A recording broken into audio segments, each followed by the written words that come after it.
জননন্দিত জননেতা, কারা নির্যাতিত জননেতা,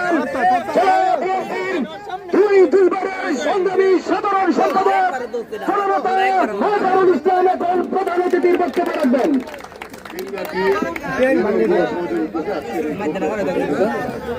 এই প্রতিযোগিতার আমার সমাজের সভাপতি উপস্থিত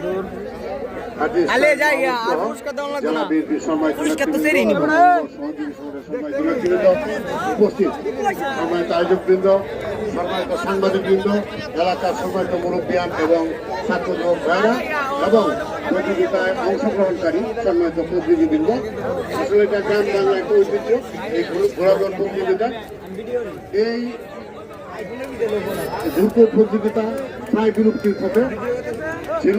আজকে ইটুর নেতৃত্বে এই তিনটি ইউনিয়নে এই প্রতিযোগিতা অনুষ্ঠিত হয়েছে। আমরা খুবই আনন্দিত।